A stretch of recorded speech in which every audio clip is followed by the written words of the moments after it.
Hello everyone, welcome back to another 10+0 rapid game. I'm going to switch things up, play Knight f3, and I'm going to go for a Fianchetto setup and just castle very quickly. And let's see how that goes. Yeah, we're on the road to 2300 rapid here. So after Knight c6, he was threatening to play e5 and have a big black center. So now I want to play d4, control the center a little bit. And so he could take on d4 and then play e5, but that's known to be like okay for white. Everything's okay. And now I want to play c4, and it's transposed into a Catalan. Catalan is like a queen's gambit, but you can play g3 and bishop g2. This one now. So after bishop e7, I can take on c5 and play a3. I had this in over the board game. And a5 is a move. I actually forget what I'm supposed to do. What am I supposed to do after a5? Okay, so here I've learned from my over the board game. I have learned that it actually is best to trade queens here. It is best to trade queens here, and the reason why I did do this in over the board game, well, I thought if like knight bd2, then c3 here would split my pawns, but that doesn't matter, and that's okay actually. Now, after knight takes, I forget if it's knight e5 first or something else. I don't know. I think I'll play knight e5. Opening up my bishop, x-raying his rook on a8, and if he moves his bishop, then I can get the bishop pair. And he's technically up a pawn, but not for long. Not for long indeed. Maybe he'll play bishop d4, which would x-ray my rook and attack my knight, which is kind of interesting. But then I can play knight takes. So what does h6 even do? I have no idea. I'm tempted just to go here, go knight d2 and attack the pawn. And yeah, he might play c3, but I don't care. That will give me the open b file for me to apply more pressure on the b pawn. h6 was just a do nothing move, so I'm not really sure why. Maybe, I mean, with bishop g5 that much of a concern? Like maybe I'm not being reasonable enough here. Maybe that is a good move. I have a very pleasant position here. Why do I have a pleasant position? Well, I have my pieces are more active than his pieces. You know, I have this knight on e5 that's on his half of the board, and he has nothing on my half of the board. He doesn't have any pawn play, or that much pawn play. For example, like he doesn't have any e5 or f5 right now. He can't play b5 because of this x-ray. So he can play e5, but really, you know, like I said, he does not have that much play right now. And to finish development, he probably has to give up the bishop pair. Probably has to play bishop d7 and allow me to take. And now I have two bishops versus his one. And it's just a pleasant position. Not winning, but simply pleasant. Alright, that is actually a pretty common move. It is a pretty common move. I'm kind of tempted to just go b4 and finish development. Bishop e7 would be normal. Oh, shoot. I gotta be careful with how I'm playing. Yeah, I do have to be careful. I might have screwed this up. I could always play bishop b2. Bishop b2 is my emergency move. But rook a2. Oh, man. Yeah, bishop d4. I knew. Bishop d4 is a good move. All right. The thing I'm worried about is my knights are really loosey-goosey. They're superfluous. They're defending each other. But if I play rook a2, b5 is one of my concerns here, making this knight move. And after this knight moves, then this knight is hanging. So I think I have to go bishop b2 here, because rook a2, b5. I really don't have a great response for this. There's e3. I could play the move e3. And then if I play the move e3, you can play bishop c3, and the issue continues. But then I'm just gonna go bishop b2. Let's go bishop b2. Yeah, this was not a good move by me. As in b4, I rushed it too much. I don't think this was a good move at all. And so now I have a Fiend Kettled Knight. And he has his knight on d5, which is good. I mean, it's not the end of the world for me. The good thing for me is that he still has to finish development, and he hasn't yet. So I think I'm gonna go back the knight back to c4, because the knight guards the infiltration square, so I can't get in the infiltration squares right now. I think I'm just gonna develop my knight again. Could also go to c5 potentially, but he's probably gonna play b6, right? Like if I go knight d3, he's gonna play b6. Keeping my knight away from c5, so I think I should go knight c4 to go knight d6, and maybe just try to get my knight in that square, and it looks pretty good on that square, right? So I think I will do this move. Rook c, starting with this move, b6 or b5. Well, b5 I can go knight d3. b6 I'm not really worried about it, so let's just go here. Let's go here. I want to cover the knight c3 move because it attacks e2 and it's not super easy to defend against. And after he attacks e2, I can't go rook c1 because that would be a fork. So, okay, so he does this instead, which seems very reasonable. Okay, I kind of want to go knight c4 now. Knight d6, bishop here. But my knight's not really doing anything on the square. If I go knight f3, he can go e5 potentially. That doesn't seem super good for me, because I would love to go knight d4. But what are my threats with knight d4? I don't really have anything with knight d4. So I kind of want to just go knight. When I have the e5 rook here, like I feel like my knight is actually not that bad on this square. I can go knight d4. If he goes e5, his knight is a little bit loosey-goosey. Rook d1,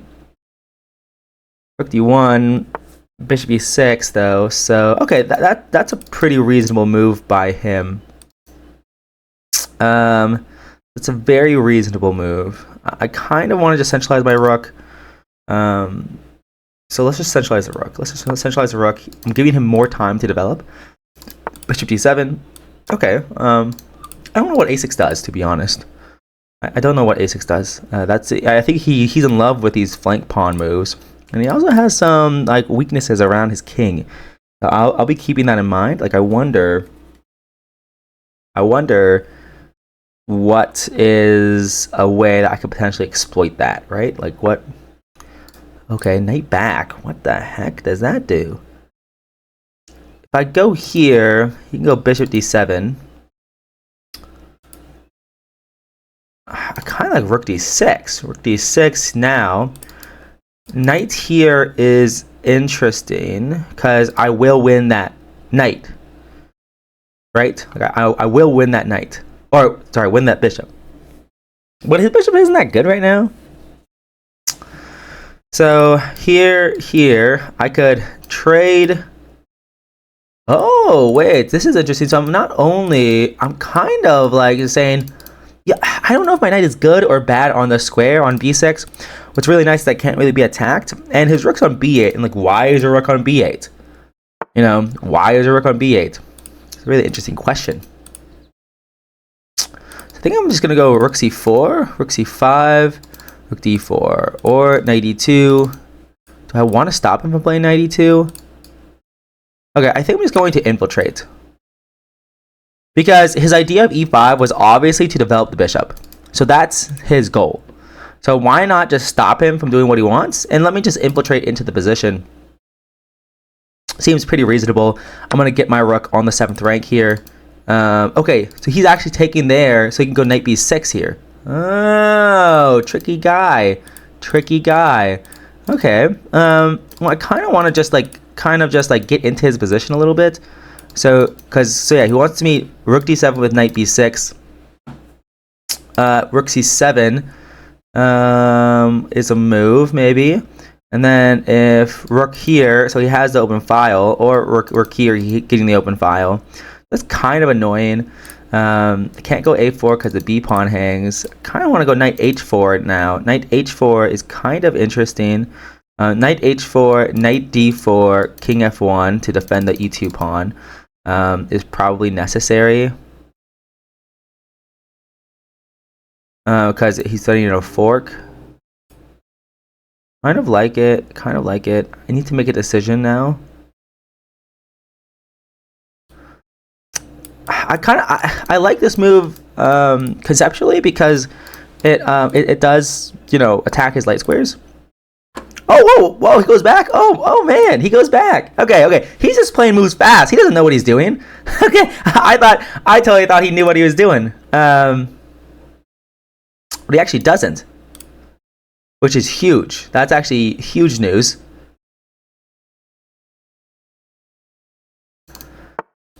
And now, I think I want to go e3. Let me just go e3. I want to stop his knight from getting to d4 because that's a really good square for his knight. I want to get my bishop out, control the light squares even more. Yeah, I think. Oh shoot, he did that move. Ah man, I can't control the light squares even more. I can't control the light squares even more now. Okay, so that was a pretty good move. Let's just go here. E4 with threatening to trap my knight. Okay, he's threatening to trap my knight now. Let's go here. Yeah, he's threatening to trap my knight. I could maybe go on rook d6 here to allow my knight to hop in. Like maybe that was the right idea, but maybe king h7, and then he's threatening it again. So let's just go back. Do I want to throw in that check? I don't need to. I can keep this check for whenever I want it. And now it's kind of just like, okay, I need to not be down 3 minutes on the clock. Let's try to gain our time back. His king is a little bit exposed here, but but it's kind of an early middle game, so maybe that's not much of a concern for him. Could go this move at any moment to try to trade pieces. And this endgame does look to be equal-ish. I will go h4 at some point to try to undermine that structure for a second. Okay, so I think we'll go h4. h4. I think I want to go h4, even though my king is a little bit weak here. Oh shoot! I thought he was going for my king. Oh my gosh. Oh my gosh, dude. Oh my gosh. I'm so blind.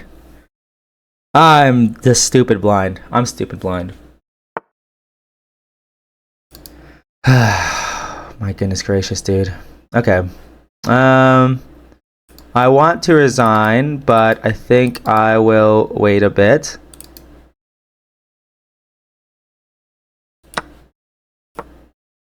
And let's just go. I think he's gonna go here next. I have some traps in the position, like rook here, rook here, rook here, rook here, rook here, and then I take. So that's my one trap. And I do have a knight that could hop in really quickly. I don't know. You gotta look at the pluses. You gotta look at the pluses.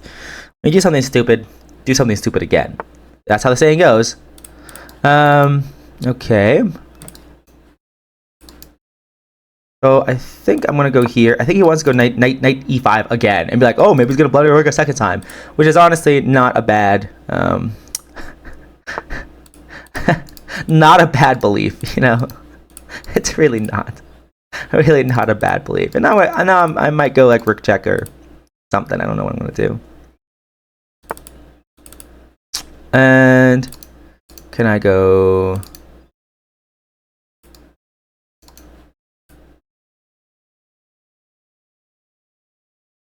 Check here, rook blocks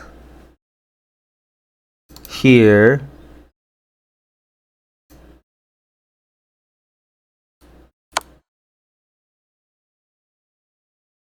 I think he's going to be materialistic. Is he not going to be materialistic? Wait, king here, here, here, here. So, I mean, I'd be happy with that. King here, here. That would be a check, so he can't do that. So, okay, let's just go here. Can't go here because his knight would hang. And mostly, I just want to play fast. And I mean, I'm already losing, so what's losing a little bit more, right? Oh shoot, nuggets and a half.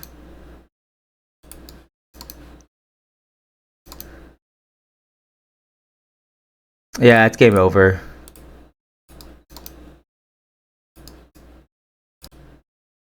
Let's go here. This pawn is still hanging. Yeah, it's pretty much game over there. His rook was gonna get in, and then his rook can still get in actually.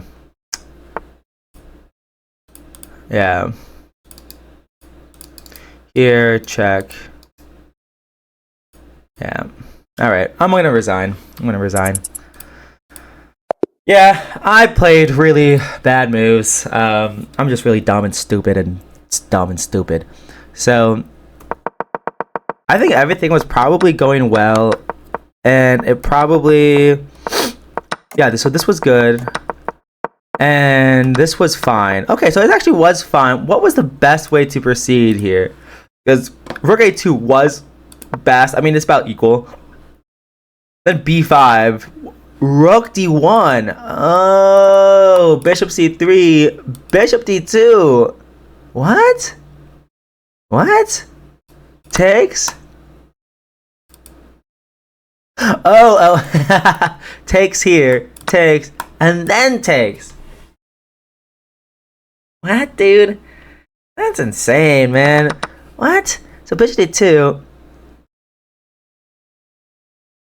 So if you take, I'm gonna take, because now I'm attacking the rook. So now if you take me, I'm taking your rook. Dude, I'm bad, dude. I'm bad. Okay. So this was all fine. Knight c4 was better, but this is still a very good, pleasant position. Oh, I could have gone knight g6 immediately. Oh, I could have gone knight g6 immediately. But I still have a very pleasant position. Okay, knight d4 was the better move. I should have just tried to trade off this knight, get more pressure on this diagonal, I guess. And e3 was better. E3 was okay now. And I was supposed to take. Oh my gosh. Oh my god, dude.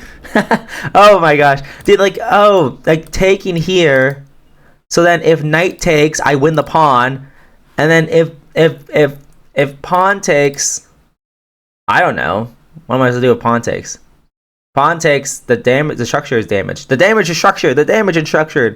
I assume if that takes, then I go back to the d file. No, you go back knight f3 attacking the pawn. Oh, so now if the knight moves, this pawn is hanging. And if you defend, I don't know, give up. Rook a7. And you're kind of targeting weaknesses. Very cool. Very professional chess. That I did not find. And my opponent's... so yeah, this was a big miss. And so now the position's around equal, and here I just was like, ooh, he's attacking my king, when really he's attacking my rook. So I'm a bit stupid head, but, you know, I forget how pieces move. But, you know, I guess it happens to the best of us. So, alrighty.